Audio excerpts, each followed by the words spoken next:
الحمد لله والصلاة والسلام على رسول الله. اللهم وفقنا لما تحبه وترضاه،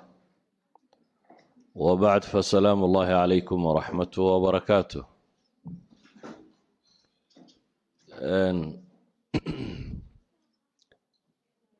درسك إن شاء الله تعالى وحكو سابسين حديث كمدة أحاديث النبي عليه الصلاة والسلام وقصة أروري في صحيح مسلم. حديث كسي أبا هريرة ورنا يوحان النبي قولي عليه الصلاة والسلام: المؤمن القوي خير وأحب إلى الله من المؤمن الضعيف، وفي كل خير، احرص على ما ينفعك واستعن بالله ولا تعجز، وإن أصابك شيء فلا تقل لو أني فعلت كان كذا وكذا، ولكن قل قدر الله وما شاء فعل، فإن لو تفتح عمل الشيطان. نبي عليه الصلاة والسلام حديث كما حكوت المامية قيب حكو سفينيا قفك مؤمن كا حقا يسدوغ خير بدن يهي كي ضعفك كتشره. قيبها الضمانة وحكوت المامية النبي عليه الصلاة والسلام وصية وصينا يددك مسلمين تا وحنا بيقول المؤمن القوي مؤمن كحوقه قوة لشيغيا ومعنى بلارنتي. علماء ضبط وكمية إمام النووي رحمة الله عليه وحليه والقوة في الدين والتقوى والعبادة. قفك مؤمن كي كحوقا عقيدة ديسية دين تيسية عبادة ديس كاول اسكو هذا الرعسي سيني كاسا خير وأحب إلى الله كخير بدن وألكتي سلقاقتش عليهي من المؤمن الضعيف. مؤمن كعقيدة ديسة أما إيمان كيسة أما عبادة ديسة أما أعماشيسة آخرة أي ليدته. وحيكلو علماء كت المامان المؤمن القوي. المؤمن القوي الرجل القوي هذا أي القوي في رجولته كاسوا معناه لبعض علماء التلمامة وحويان إن قوة الله إطلاقه ومؤمن كحوق بدن له سواء هدو حوق جريدي هاي أو دي جهادي عبادة يكو استعمال أما هدو حوق عقليادي هاي أما هدو حوق علميادي هاي أما هدو حوق عبادي أي باب حوق وقل كرابي لي. marka mu'minka awoodda badan leh ee awoodiisa si khayrka u adeegsadiya iimaanka iyo intaajka iyo wax soo saarka mu'minkaasaa ka khayr badan mu'minka daciifka ah. culimadu waxay yidhahdaan fil asli dee quwada waa layna faray waaciddu lahum ma statactum min quwa baa ilaahay yidhi markii gaalada iyo jihaadka laga warramayay waxaa u diyaarsataan wixii xooga a awoodaan oo dhan baa la yidhi. idan xooggu في كل أبوابه هذه خير له أديك سنة يوا خير. وواحد هذا مؤمنك شرهان حق بدن قوة بدنية له خير كوا أديك سنة ده كوحتر بدنية مؤمنك ضعيف كاسكليته يعني سقوح بدن قبن كرينين. مؤمنك حقه في علمه وفي إنتاجه وحصوصار كيسيا قونتي سي حق بدن تهي dadka ku anfacaya wuu ka fadli badan yahay kii jahliga ku jiray amase kii aan muntijka ahayn ee laziga ahaa kii qofkii iska fadhiyaan wax soo saarka lahayn.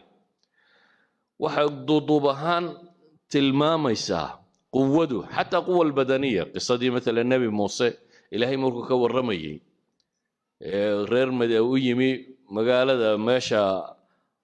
dadku xoolaha waraabsanayaanee habluu laba hablood ay xoolahoodii cidlo ula baxeen maxaa idinku dhacay buu yidhaha xoolaha waraabsan weydeen. waxay yidhahdeen annaga aabahayana waa gaboobay yacni waa daciif maa yaqdir shay annaguna ma gallo raggu meeshana isku jiidhayaan ilaa iyo ay ka baxaan. dabeetana wuu u waraabiyey. hadhow inantaasi markay aabbaheed la hadlaysay ee rabtay ninkan in reerka aanu ka tegina si uun loogu hayo ayaa waxay tidhi yaa abati ista'jirhu ina khayra man ista'jarta alqawiyu lamiin. aabbow ninkan shaqaalaysiisa bay tidhi oo ajiir ka dhig,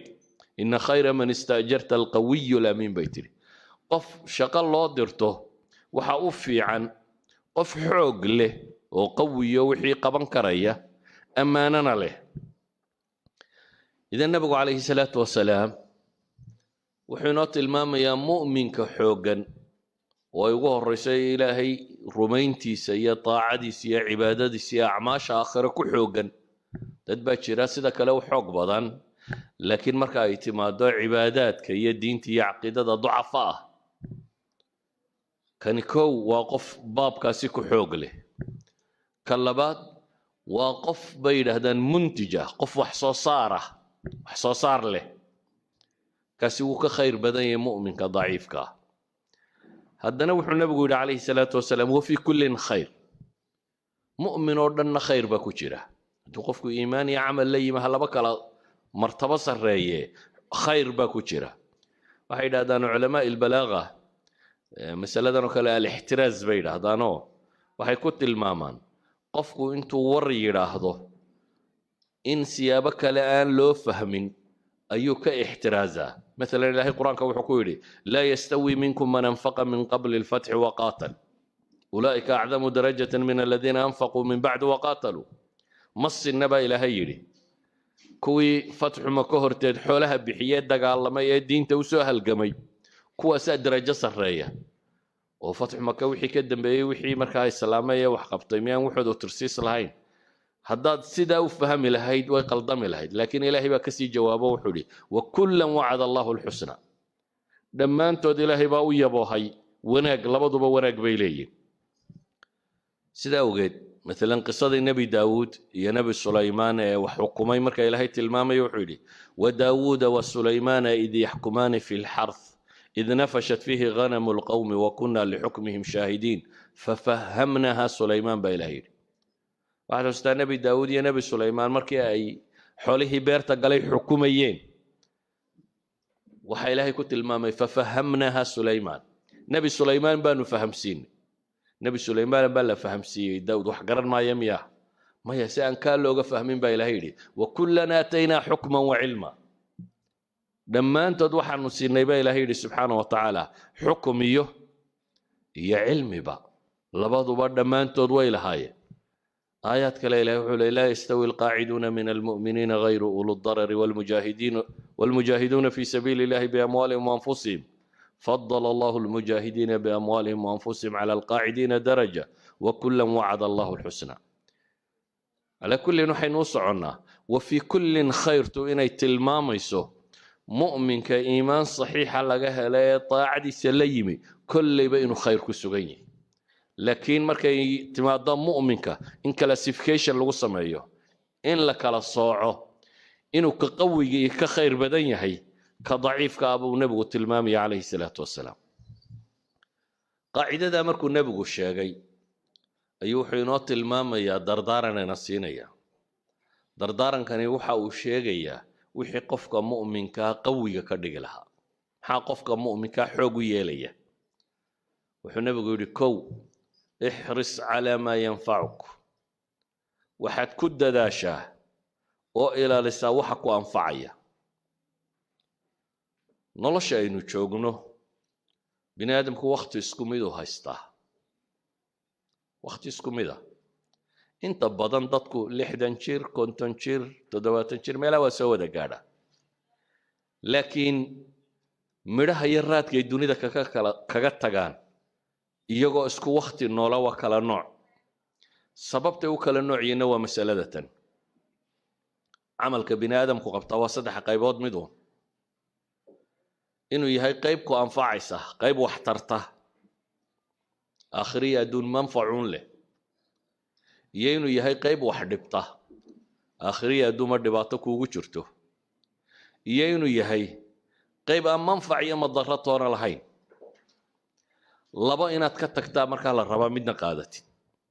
wuxuu nabigu leeyahay ixras calaa maa yanfacuk waxaad ku dadaashaa waxa ku anfacaya waqtigaaga iyo maalintaada iyo xooggaaga iyo cilmigaaga iyo aqoontaada iyo hantidaada iyo garaadkaaga iyo waxaad awood leedahay oo dhan waxaad ku isticmaashaa waxa ku anfaca. taa macnaheedu waxa weeyaan waxaad ka tagtaa wixii ku dhibaya ka tag. waxaad kaloo ka tagtaa waxaan macnaha samaynaynin.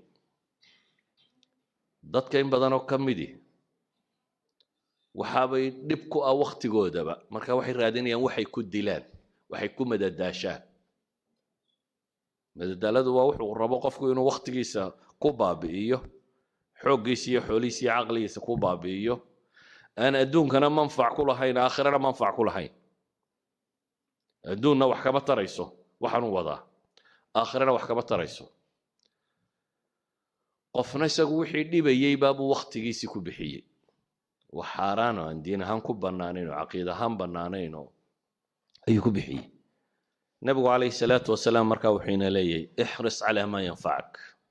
calaa maa yanfacuk, ku dadaal waxa ku anfacaya.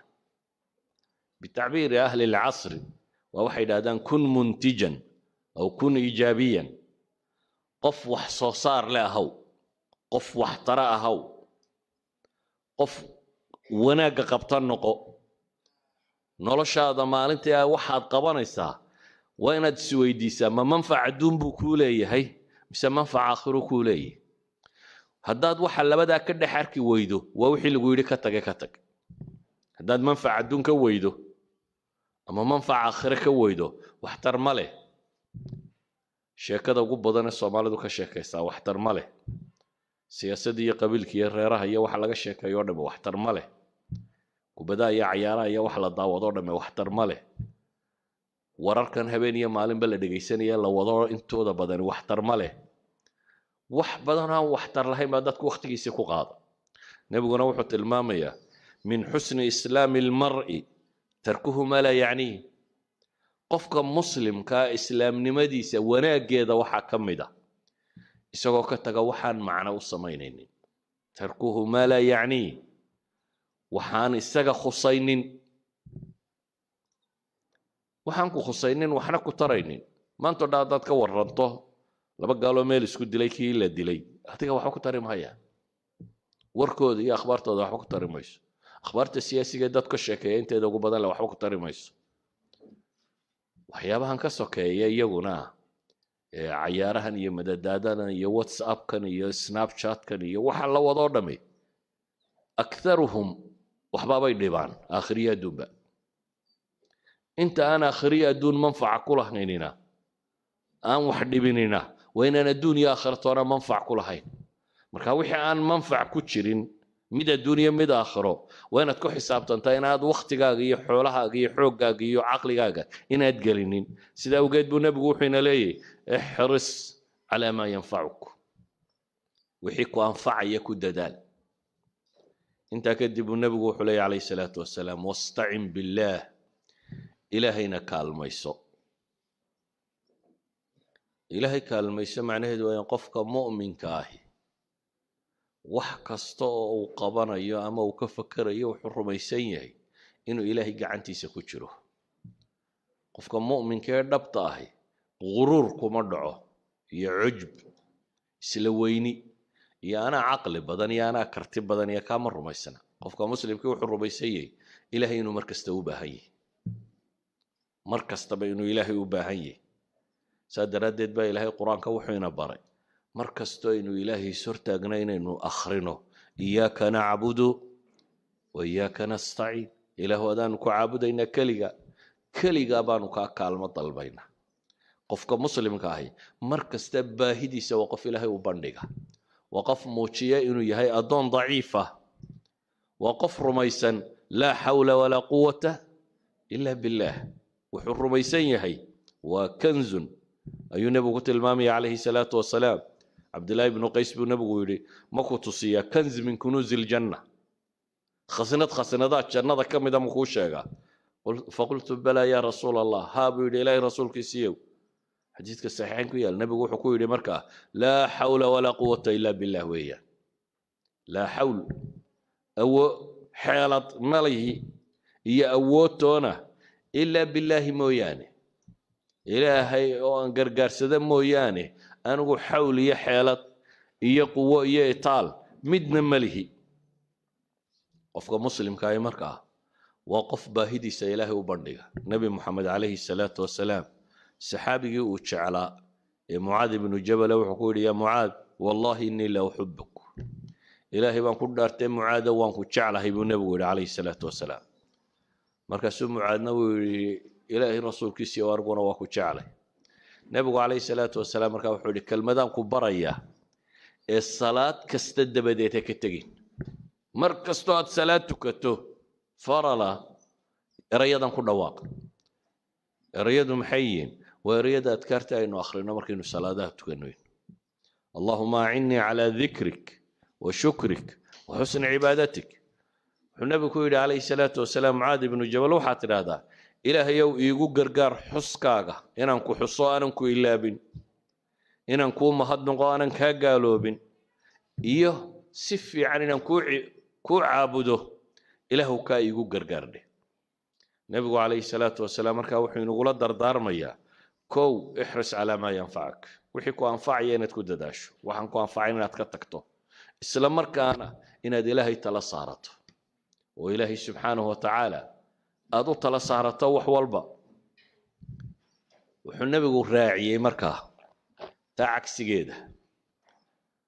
waxaa dadka u diiday inay wax qabtaan walaa tacjis buu nebigu leeyahy calayhi salaatu wasalaam tacjis iyo tacjas labadaba waa la odhan karaa buu yidhahdaa imaamu nawowi laakiin kasrada caana walaa tacjis ha caajisinku waa maxay qofka bini aadamka laba wax baa ku dhaca bay yidhaahdaan alkasalu waalcajsu bay yidhaahdaan kasalku waa qofka wahsiya cadamuliraada waa qofku aan doonisba lahayn inuu wax qabtaba rabin cajsiguna waa qofkiiyo raba inuu wixii qabto laakiin haddana qaban karila u taagla cadam alqudra shaqo kastoo la qabtaa waxay yidhaahdaan labadan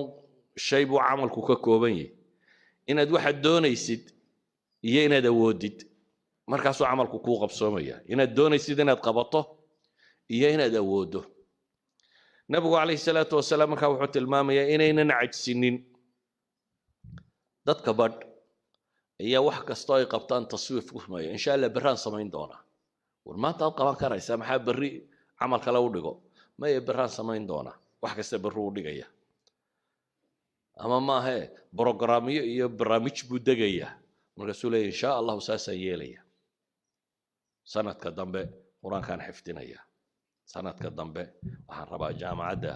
ee balas inaan kaga baxo insha allah waxaan rabaa waqtiga soo socda tijaaradaasi inaan galo waxaan rabaa kutubtaa inaan dhigto waxaan rabaa cibaadadaa inaan sameeyo laakiin afku ka leeyahay waa barnaamij afka ah camal ma gaadhayo isuma bedelayo maxay wax camala isuma bedelayo in wax la bilaangareeyaa ma xuma laakiin waxaad bilaangaraynaysaa waa inuu yahay waxaad awooddo qaban karaysa marka koowaad shay fii maqduurik waa inuu yahay waa inaad qof riyoonaya noqon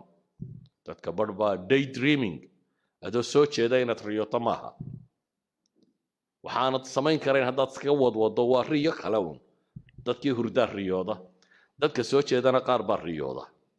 oo mar haddaad waxaanad qaban karayn aad ka fekerayso waad riyoonaysaa waxaad balaangaraysay waxaad qaban karto waa inuu noqdaa marka labaadna waa inaad fulisaa fulintu dadka badh baa fulanima haysaa armaa dadku kula yaabaa armaa si xun lagu eegaa armaa shaki unbaaba iskaga soo ururaya dadka badh oo wixii uu qaban lahaa u diidaya armaa lagu idhaahdaa waxaan wuu istusaya waxaan kan buu samaynaya laakiin nebigu wuxuu ina leeyahay ixris calaa maa yanfacak wastacin billaah walaa tacjis marnaba ha caajisin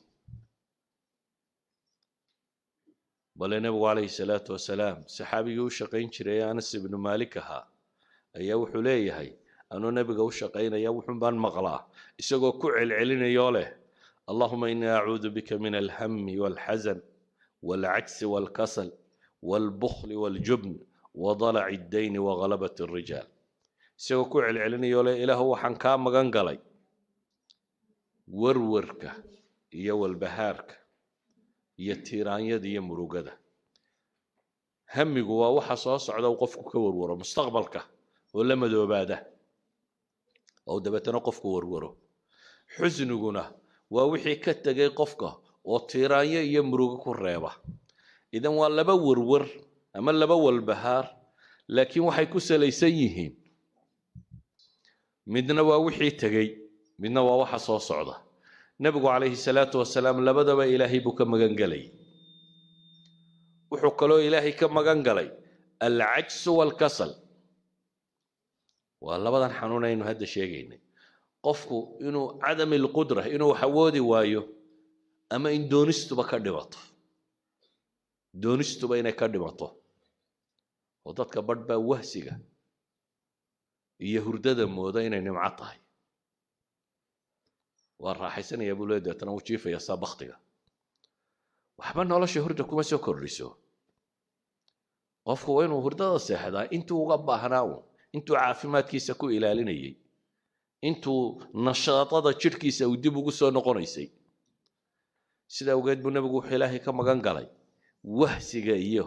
waxtaryarida. wuxuu kaloo ilaahay ka magan galay bukhliga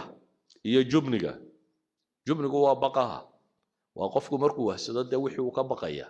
dabeetana si aad u sugaysa leedahay baraad qaban inaad u leedahay ayay iswada fuulaysa. hadhowna waxay gaadhaysaa shaqadii waxaanad qaban karinba. bukhliguna waa wixii oo anfacaagii oo aan dadka gaadhaynin.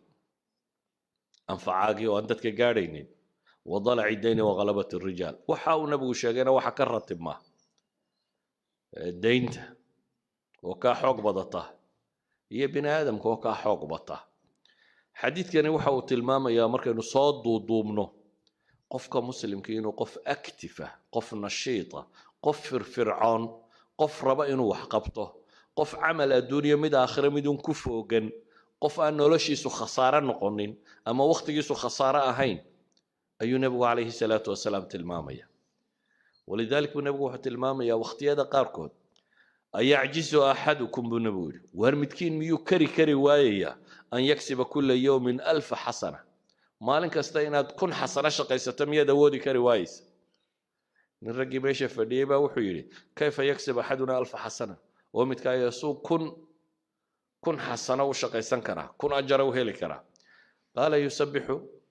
100 tasbiixa fayuktab lahu 1000 xasana. dee 100 goor baad subxaan allah odhanaysaa iyo waxa laguu qoraya. subxaan allah intay kaa qaadanaysa? 100 gooroo subxaan allah waa less than 1 minute. ka waran 1 daqiiqo oo noloshaada ka mid ah haddaad 1000 xasano shaqaysan karto. saacaddii misaad shaqaysan karaysa? waxa meesha taalla markaa nabigu wuxuu leeyahay qofkaasi subxaan allahi yidhaahda ee tasbiixda la yimaada 1000 xasanana waa loo qoraa, aw yuxatu canhu 1000 khati'a, ama 1000 dambaa laga dhigaa. cajsigu dad buu gaadhay inay xataa awoodi kari waayeen inay ilaahay baryaan. ilaahay baryadiisa xataa inay ka gaabsadaan. si awgeed buu nabigu wuxuu leeyahay acjasu nnaasi man cajasa can idducaa. acjasu nnaas man cajisa can idducaa. dadka waxaa u caajisnimo badan dee ninka awoodi kari waaye ilaahay inuu baryo. wa abkhalu nnaasi man bakhila bisalaam. dadka waxa kaloo u bakhaylsan buu nabigu leeyahay calayhi salaatu wasalaam qofka dadka kala bakhayla inuu ku yidhaahdo assalaamu calaykum. assalaamu calaykum waa duco. inaad dadka u ducaysad kala bakhaylaysa. ayuha alaxiba, waxay leenahay cajsigu marar badan buu noqdaa jahliga. marar badan buu sababta cajsiga keenta ay tahay aqoon darrada. waayo subxaan allahi haddaanad ajarkeeda garanaynin waa aqoon darra ku haysata. aqoon darradu waxay keentaa qofku inuu waxba qaban waayo. hadaad aragto qof aydhal ah jahlnima haysata. walow uu xoog badan yahay, walow uu dakaagiisu intelligencekiisu uu sarreeyo, walow uu caqli badan yahay, mar haddaanad muntij ahayna wax soo saaraynin waxay yidhaahdaan nolosha waxaa qiimaha ku sameeya ma aha inaad caqli badantay ee waxa weeyaan bay yidhaahdaan inaad hardware kar tahay nolosha taasaa raad ku leh qof xoog wax u qabta inaad tahay garadka badane hadduu hurdo dhalo waxba tari maayo si kastoo aad daki u tahay haddaad qof laysiyatay qof aan firfircoonayn haddaad tahay garaad bandidna waxba kuu kordhin mayso si awgeed buu nebigu wuxuu tilmaamayaa amaba si aan aayadda qur-aana tilmaamo ilaahay subxaana wa tacaala wuxuu qur-aan ku tilmaamay qof dhan oo bini aadam ah oo intuu dembiilo noqday arday u noqday tuke qiyaas inaad tuke arday u noqotid tamardarradu halkay gaadhay saa daraaddeed baa ilaahay wuxuu leeyahy fabacatha allahu ghuraaban yabxathu fi lardi liyuriyahu kayfa yuwaari saw'ata akhiih qaala yaa waylataa acajaztu an akuuna mithla hada alguraab fawaariya saw'ata akhii faasbaxa min annaadimiin in aadamkii walaalkii dilay markuu dembiga geystay walow uu xoog weynaayo xooggaa walaalkii ku dilay uu qabay kadib aqoon darrada haysatay waxay noqotay si uu u galo meydkii walaalkii buu garan waayey ilaahay baa wuxuu u soo diray tuka markaa aqoonta ah in wax la xabaalo baray tuka kaloo dhintay god u qoday oo aasay wuxuu baray markaa in wax la xabaalo wuu halaanhalay ama wuu calaacalayo wuxuu leeyahy yaa waylataa acjaztu an akuuna mithla hada alghuraab halaagaygiiyow kaalaye ma waxaan ka liitaa ma waxaan ka waxtar xumaaday inaan tukahaasoo kala noqdo idan jahligu tukuu macallinkaaga dhigi dad badanoo maanta soomaaliyeed oo iska fadhiya waxay la fadhiyaan waxay qabtaanba way garan waayeen jahligaa fadhiisiyey beer si loo qoto ma garanayo wax kale si loo sameeyo ma garanayo aqoon si loo barto ma garanayo jahli baa fadhiisiyey jahligu markaa dadka wuu dulleeyaa idan aqoontu iyo cilmigu waa min alquwa almu'min alqawiy khayru axabu ila allahi min almu'min daciif wa fi kullin khayr quwada la sheegaya aqoontaa ka mid ah si awgeed ayuu nebigu calayhi salaatu wasalaam inagala dardaarmayaa istacin billaahi walaa tacjiz ilaahay kaalmayso oo isticaanadaada ilaahay kaalmayso hana caajisin qur-aankana ilaahay wuxuu inoo tilmaamayaa in badan baa ilahay wuxuu qur-aanka kaga warramaya reer banu israa'iil oo la leeyahay khuduu maa aataynaakum biquwa war waxaan diinkaanu idiin soo dejinnay war si ijtihaad iyo firfircooni iyo xoog uu ku jiro khuduu maa aataynaakum biquwa baa ilaahay leeyahy nabi muuse maxaa ilaahay leeyahy wakatabnaa lahu fi lalwaaxi min kulli shayin mawcidatan watafsiilan likulli shay fakhudha biquwa wa'mur qawmaka ya'khuduu biahsaniha ilaahay nabi muuse ku leeyahy fakhudha biquwa si dadaal iyo tamari ku jirto ku qaado khuduu maa aataynaakum biquwatin wasmacuu qaaluu samicnaa wacasaynaa markii ilaahay uu nebi yaxye la hadlayay waxaa la yidhi yaa yaxya khudi lkitaaba biquwa war nebi yaxyow kitaabka si xooggan u qaada baa la yidhi si jiddiya si ijtihaadu ku jiro si dadaal iyo firfircooniyo ku jirto ilaahay kitaabkiisa u qaada baa la yidhi waxaa qur-aanka ilaahay uu ku sifaynayaa dadka wahsiga iyo cajsigu hayaa inay sifada munaafiqiinta tahay wahsigu ilahay wuxuu leeyahy ina almunaafiqiina yukhaadicuuna allaha wahuwa khaadicuhum waidaa qaamuu ila asalaati qaamuu kusaala munaafiqiinta ilahay wuxuu ku tilmaamay salaada hadday u kacaan waa kuwa kaca iyagoo kusaala ah iyagoo wahsi iyo caajis u hayo walaa yaatuuna asalaata ilaa wahum kusaala salaada lama yimaadaan baa ilaahay yidhi iyagoo xaaladda ku sugan mooyaane ayuha alaxiba markaad wahsato acmaashu way isfuulfuushaa wixii maanta kugu habboonaa inaad qabato markaad qaban weydo wayse sii kortaa sidaa awgeed baa ilaahay wuxuu ku tilmaamayaa yaa ayuha aladiina aamanuu ما لكم إذا قيل لكم انفروا في سبيل الله أثاقلتم إلى الأرض وردتك مؤمنين تهم حيد كل عي وهدي الله إذا هذا إلهي تيسا وصباح جهادك وصوكع أثاقلتم إلى الأرض بالله ما حد لك يدين كعس ليي يا إلهي إلهي سبحانه وتعالى ما حد لك سقرنا بيسانه وكعكين ويدين أرضيتم بالحياة الدنيا من الآخرة ما أدونك آخرة كتشعلات با إلهي إلهي فما متاع الحياة الدنيا في الآخرة إلا قليل إلا تنفروا يعذبكم عذابا أليما ويستبدل قوما غيركم ولا تضروه شيئا أيها الأحبة كوا منافقين جهادك كوه سدا إلهي وحكوت المام إن الصفات كمنافقين تكمتي تاسي يا أيها الذين آمنوا خذوا حذركم فانفروا ثبات أو انفروا جميعا وإن منكم لمن ليبطئن فإن صار وحيدا كم إذا بقى إلهي مدتك بعكس قالين يفرسينيا ودبوا الريبية وحيدا هذا دراسات كعلمي جدا بحتى عافمات كغرضا ما تشتغل سواحي تلمامين دراسة تلمامين علمي هونغ كونغ يكسميين ويدتك هونغ كونغ بارين كسواحي هذين ليزي نسكي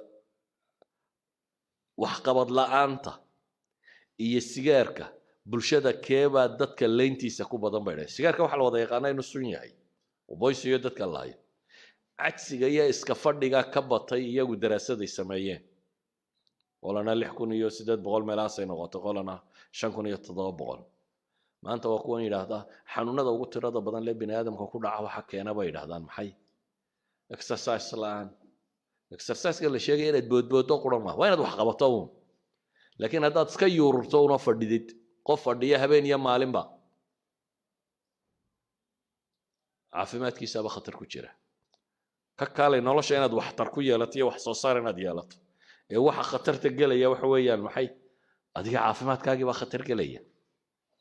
ولذلك بقى طبعا ما انت واحد tilmaamayaan qofku inuu nashaad iskaliyo ma macaan baad qabtaa ma sokor baad qabtaa ma kan baad qabtaa maalintii inta soco inta qabo inta yani waa wax qabo fadhigu marka aqligana uma fiicna iska fadhigaan waxba lagu qabanaynin jirkana uma fiicna aakhirana uma fiicna aduna uma fiicna laziness marka nolosha meel laba wax kaga male ee waxa meesha taala qofka mu'minki inuu muntij noqdo qof wax soo saar leh inuu noqdo waliga hamoodina waqtigu ku dhaafay dadka barba isle faataka alqatar ka sheegi jireen yani waqtigiiba tagay intaan meesha fadhiyay inta ku hadhay cimriga baa wax soo saar yeelan karta xalaya dadka badaysa oo maanta kuntan jirbaad ama waxbaad baran karaysa dad ba kuntan jirreynta ku bilaabeen culimadii waaweynay dunida noqday ma garanaysid cimrigaagu intuu ku gabagaboobi doono ma garanaysid inta ilaahay adiga chance ku siiyay adiga waxa ku xilka ku saaran wuxuu yahay inaad rumaysato cimrigu wali mutasac baa jira nabi maxamed alayhi salaatu wasalaam isagoo taa inagu dhiirinaya wuxuu tilmaamaya in qaamat as-saa'a wa fi yadi ahadikum fasila fa in istata'a an la taqum hatta yaghrisaha falyagrisaha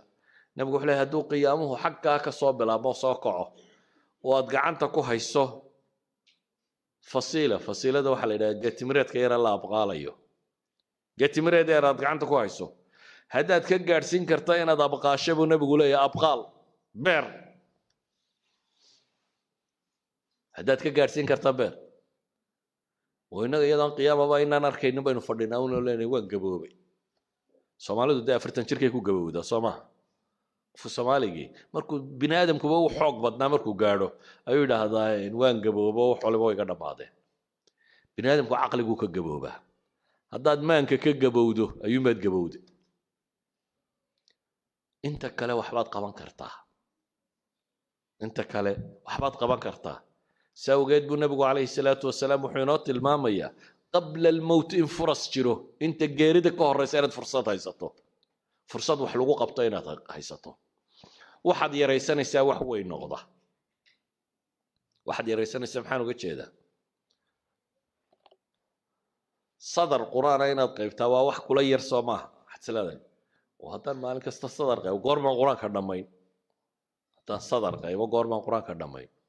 waxay dhahan dhowr iyo 10 sanadood ku dhamaynaysaa haddaad maalin kasta sadar qaybto هذا هو صدر هل صدر واحد هذا وحقبتكو تراكمك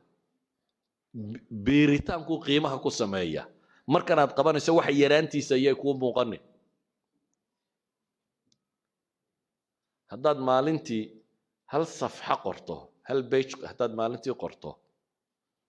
سنة كي مسات صو صارسة ويران لو بوك باد قوري كرتا سنة كستا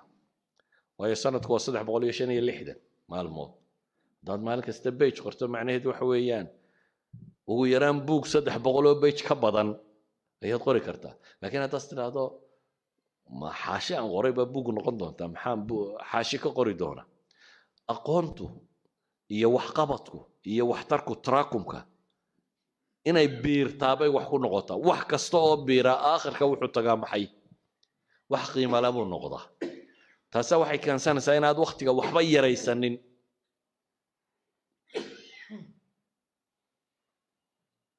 in wadaada wuxuu ii tilmaamayay